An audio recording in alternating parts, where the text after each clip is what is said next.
तुम बलि से उसका सब कुछ छीन लो। भगवान वामन ने कहा मैं बलि से कुछ नहीं छीन सकता। बोले क्यों, क्या तुम बलि से डरते हो? बोले नहीं, डरता नहीं हूँ। न तो बलि के ऊपर मेरी गदा चलती है, न त्रिशूल चलता है, न धनुष चलता है। बोले क्यों? क्योंकि बलि के जीवन में सब है पर अधर्म नहीं है, इसलिए मैं बलि से छीन नहीं सकता। पर माँ तू विधि पर मत जा, तू प्रोसेस पर मत जा, तू मुझे आदेश दे, तुझे क्या चाहिए? मैया ने कहा मुझे मेरे बेटा का घर चाहिए, मुझे स्वर्ग चाहिए, तो मैं मैया भीख मांग लूंगा, छीनूंगा नहीं, तेरे लिए भीख मांग लूंगा, याचक बन जाऊंगा। और भगवान वामन भिखारी बन करके, याचक बन करके बलि के नर्मदा नदी के किनारे तो 100वें अश्वमेध यज्ञ की पूर्णाहुति कर रहा है। वहां ये भगवान वामन पहुंचे। जीवन में पहली बार इतना सुंदर वामन देखा था राजा बलि। स्वस्ति स्वस्ति स्वस्ति ब्राह्मण देवता, आइए मैं राजा बलि आपका अभिनंदन करता हूँ। कहिए मैं आपको क्या दे दूं? गौ दूं, अन्न दूं, भूमि दूं, वस्त्र दूं, क्या दे दूं? बलि कह रहा है। आपको जानकर के अच्छा लगेगा और सब मेरे देवाटन के सबको अच्छा लगेगा। इनको आश्चर्य होता है कि ये अचानक से जिसे हमने विस्थापित कर दिया था वो अचानक से कैसे इतना बस गए और आगे कैसे निकल गए। तो आपको जानकर के अच्छा लगेगा कि जब हम भी विस्थापित थे, कोई ठीक से रहने की व्यवस्था नहीं थी, तो उस समय अचानक से बलि की तरह हमारे जीवन में राजेश अग्रवाल जी प्रकट हुए। अचानक से आ गए, बिल्कुल ऐसे प्रकट हो गए और कहा कि मैं आपको क्या दे दूं? भूमि दूं, विद्यालय दूं, आपकी कथा का लाइव करा दूं, मैं आपके लिए क्या सहयोग करूं? और सच में मैंने तब भी उनसे कहा था, मैंने उनसे पूछा था, ये मेरी मूर्खतापूर्ण बातें थी, मैंने उनसे पूछा था तो जो हमें भूमि दे रहे हैं उसका मूल्य कितना है? मैंने पूछा था, इतना बड़ा आदमी भैया देगा तो ऐसे थोड़ी न दे देंगे। तो मैंने पूछा उसका मूल्य कितना है? तो उन्होंने कहा कि मैं दान दूंगा और बिना मेरे मांगे मुझे सब कुछ दिया। तो ईश्वर साक्षात तो नहीं आते, प्रकट रूप में नहीं आते, लेकिन ईश्वर अपने माध्यम से किसी न किसी को भेज देते हैं और अपना काम करा देते हैं। यदि आप उनकी शरणागति में रहते हैं तो किसी न किसी को आपके सहयोग के लिए भेज देते हैं। और बलि ने कहा मैं क्या दे दूं? वामन ने कहा कुछ नहीं लूंगा, 3 पग भूमि लेने आया हूं।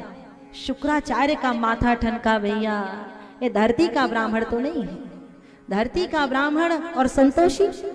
राजा कह रहा है ले लो और याचक कहता है नहीं लूंगा।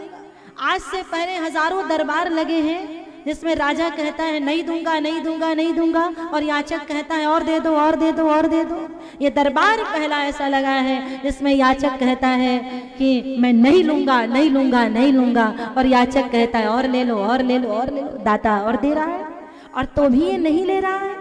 तो शुक्राचार्य ने ध्यान लगा करके देखा ये है कौन, ये कौन से लोक से आया है। तो ध्यान में देखा भैया ये किसी लोक से नहीं आया है। बलि रुक जा, दान मत देना। ए शुवैरोचने साक्षात भगवान विष्णुरव्ययः कश्यपादादितेर्जातो देवानां कार्यसाधकः। है बलि रुक जा, देना मत। ये नहीं लूंगा कह रहा है, इसके नहीं लेने में ये तेरा सब कुछ छीन लेगा। ये साक्षात विष्णु है। बलि ने कहा यदि ये सामान्य है तो फिर 3 पग भूमि देने में कोई हर्ज नहीं है, और यदि ये विष्णु है तो फिर इसी को प्रसन्न करने के लिए तो मैं यज्ञ कर रहा। अरे गुरुदेव तुम्हारी जय हो, जो तुमने मुझे बता दिया। मेरे सामने गोविंद खड़े हैं, गोविंद खड़े हैं, पर मैं पहचान नहीं पा रहा था। शास्त्र ठीक कहते हैं जब तक गुरु की कृपा न हो गोविंद दर्शन नहीं देते। तुमने सही कहा, लेकिन एक बात तुम्हारी संगति की नहीं बैठी। गुरुदेव तुम्हें कहना चाहिए था कि आज जगत का मालिक स्वयं नारायण तेरे द्वार पर याचक बनकर के खड़ा है। बलि चूक मत जाना, लुटा देना, पर तुमने कह दिया देना मत। ये बात तुम्हारी संगति की नहीं बैठी, मैं दान दूंगा।